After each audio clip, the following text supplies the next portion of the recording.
Welcome to new video. आज हम लोग इस वीडियो में सीखेंगे कंपनी अगर जब शेयर फॉरफीट कर लेती है तो उसमें अकाउंटिंग ट्रीटमेंट क्या होता है। ठीक है, तो एक छोटे से एग्जांपल के साथ समझेंगे इसको। ठीक है, तो कंपनी एप्लीकेशन पे 2 रुपये मंगा रही है, अलॉटमेंट पे 2 रुपये मंगा रही है और फाइनल कॉल पे 2 रुपये मंगा रही है। ठीक है, यानी कि total nominal value of shares देखा जाए तो हमारा 10 रुपये का नॉमिनल वैल्यू हो जा रहा है। ठीक है, तो इन सब चीज़ का मैंने पहले से ही जर्नल एंट्री मार रखा है ताकि वीडियो लंबा ना हो। ठीक है, तो सबसे पहले एप्लीकेशन मनी रिसीव होगा, bank account debit to share application account, ये होगा।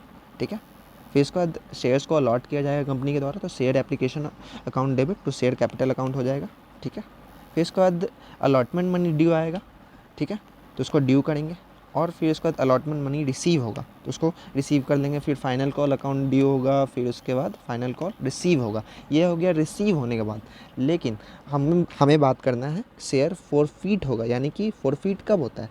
जब कोई भी शेयर होल्डर्स कॉल मनी पे नहीं करता, कोई भी कॉल, चाहे फाइनल कॉल, चाहे अलॉटमेंट, चाहे कोई भी पे नहीं करता है, तब कंपनी डिसाइड करती है कि उसके शेयर्स को फॉरफीट कर लिया जाए। ठीक है, फॉरफीट करने से पहले वो शेयर होल्डर्स को नोटिस भेजती है। ठीक है, कि हम आपका शेयर्स फॉरफीट करने वाले हैं और आप अपना ड्यूज़ क्लियर कर लीजिए। अगर ड्यूज़ नहीं क्लियर होता है तो उसके बाद वो उसके शेयर्स को फॉरफीट कर लिया जाता है। ठीक है, तो यहाँ पे एक एग्जांपल लेते हैं। राम जो कि 200 शेयर्स होल्ड किए हुए हैं, ठीक है, इस कंपनी में। ठीक है, वो फाइनल कॉल नहीं पे करता है। ठीक है, फिर कंपनी डिसाइड करता है कि उसके शेयर्स को फॉरफीट कर लिया जाए, तो इसका अकाउंटिंग ट्रीटमेंट देखते हैं। ठीक है, तो यहाँ पे हम पिछले एग्जांपल में देखे थे, यहाँ पे ये फाइनल कॉल पूरा रिसीव हो गया, यानी 6,000 रुपया पूरा रिसीव हो गया था। अब जबकि राम जो 200 शेयर होल्ड किए हुए, वो फाइनल कॉल पे नहीं कर रहा है, यानी कि 6,000 रुपया पूरा रिसीव नहीं होगा कंपनी के द्वारा। तो कितना रिसीव होगा वो जान लेते हैं, उसका वर्किंग देख लेते हैं, वर्किंग नोट। ठीक है, टोटल 1000 शेयर्स था, 1000 शेयर्स में से 200 शेयर्स पे फाइनल कॉल नहीं आया है, यानी कि टोटल 800 पे आया है। 800 इंटू 6 कितना होगा? 4800 रुपीज़ आया है। टोटल कितना होना चाहिए था? इंटू 6,000 होना चाहिए था, माइनस 4800, यानी कि 1200 रुपीज़ मेरे पास नहीं आया है। ठीक है, 1200 रुपीज़ नहीं आया, तो इसका अब क्या एंट्री पास होगा? एंट्री देख लेते हैं। ठीक है, एंट्री क्या होगा?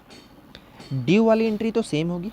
ठीक है, क्योंकि ड्यू तो पूरा कंपनी कर रही है, पैसा तो पूरा मंगा रही है कंपनी, है ना। ड्यू तो पूरा कर रही है, ड्यू करना मतलब पैसा मंगाना, पूरा पैसा मंगा रही है। ठीक है, ठीक है। यहाँ पर रिसीव कितना कर रही है? तो रिसीव कर रही है सिर्फ 4800, तो बैंक अकाउंट डेबिट होगा टू शेयर फाइनल कॉल होगा। कितना? 4800। ये एक तरीका है अकाउंटिंग ट्रीटमेंट का कि आप जितना रिसीव कर रहे हैं बस उतना ही लिख दें, जितना रिसीव नहीं कर रहे हैं उतना ना लिखें। ये एक तरीका है। दूसरा तरीका इसका एक और होता है, जिसको कि कॉल्स इन एरियर्स अकाउंट खोलते हैं हम लोग, है ना। दूसरा तरीका इसी को कर देते हैं। ठीक है, तो बैंक लिखेंगे, bank account debit calls in arrears account debit to share final call account, है ना। शेयर फाइनल कॉल इसमें इस वाले केस में पूरा 6,000 से कर देंगे और मेरा यहाँ पे बैंक 4800 और यहाँ पे 1200 का कॉल जनरली आ जाएगा।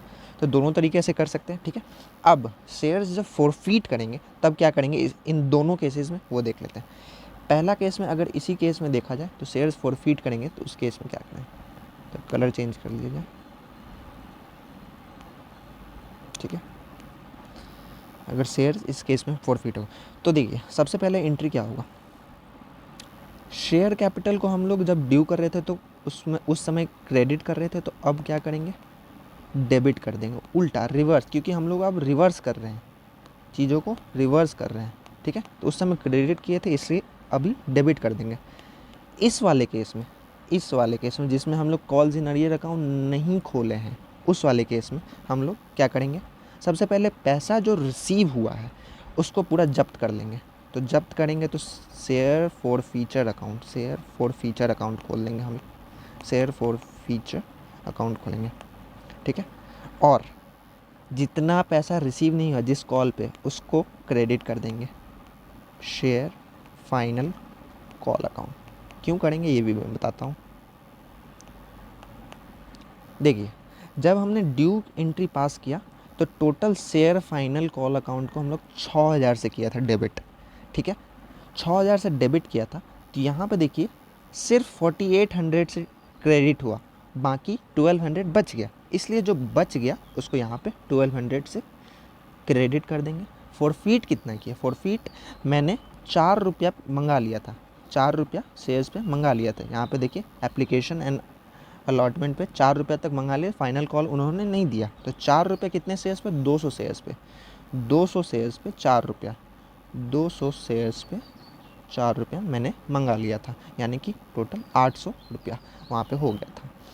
टोटल यहाँ पे क्या होगा, शेयर कैपिटल अकाउंट में कौन सा अमाउंट भराएगा, इसमें भराएगा जितना मैंने मंगा लिया था। कंपनी कितना मंगा लिया था, पूरा 10 के 10 रुपया मंगा लिया था।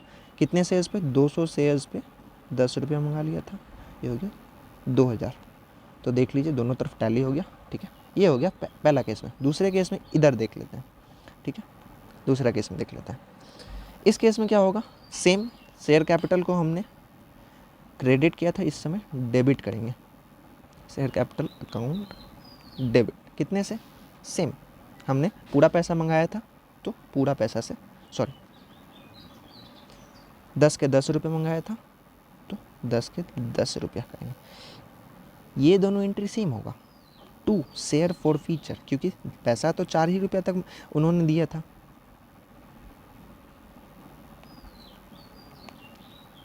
पैसा 4 ही रुपया दिया था, तो पैसा तो सेम रहेगा। कितना, 200 शेयर पे 4 रुपया तक उन्होंने दिया था, तो ये तो पैसा जब्त कर लेंगे, है ना, 800 रुपया। अब यहाँ पे देखिए कॉल्स इन एरियर्स को यहाँ पे डेबिट किया हुआ है, यानी कि कंपनी के लिए एसेट बना हुआ है। इस एसेट, अब ये तो एसेट रहा नहीं, तो ये रहा नहीं, इसलिए इसको क्रेडिट कर देंगे। जो रहा नहीं, रिवर्स करना रहता है तो डेबिट को क्रेडिट, क्रेडिट को डेबिट कर देते हैं। तो calls in arrears account, arrears account कर देंगे। कितना हो जाएगा, 1200 रुपया, ठीक है। यहाँ पे दोनों तरीक़ा से आपको देख लीजिए। ये हो गया शेयर फॉरफीट करने का, ठीक है। एक और बात जान लेते हैं, अगर आपको कन्फ्यूज़न होता है कि यहाँ पे किस में कौन सा अमाउंट आएगा, तो बस एक बात ध्यान रखना है कि कौन सा अमाउंट कैसे किस में आएगा। एक सिंपल ट्रिक है इसका, ठीक है। इस ट्रिक को जान लेते हैं, ठीक है। दूसरे कलर से लिखते हैं, ठीक है। शेयर कैपिटल जब भी डेबिट होगा तो उसमें हमेशा कॉल्ड अप कैपिटल आएगा, कॉल्ड अप कैपिटल आएगा। कॉल्ड अप, जितना कंपनी ने कॉल किया है उतने शेयर्स पे, यानी 200 शेयर्स पे 10 रुपया कॉल किया है तो 2000 रुपया, ठीक है, हमेशा। ये शेयर फॉर फीचर अकाउंट में क्या आएगा, शेयर फॉर फीचर अकाउंट में हमेशा यहाँ पे आएगा पेड अप कैपिटल, जितना शेयर होल्डर ने पे किया है। हमेशा कितना पे किया है, तो 200 शेयर्स था राम के पास, वो 4 रुपया पे किया है, ठीक है।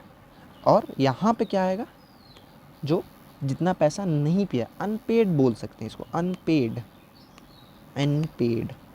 मतलब कंपनी ने कॉल किया और उसने उस कॉल पे नहीं किया, ठीक है, इसको अनपेड बोल सकते हैं, ठीक है।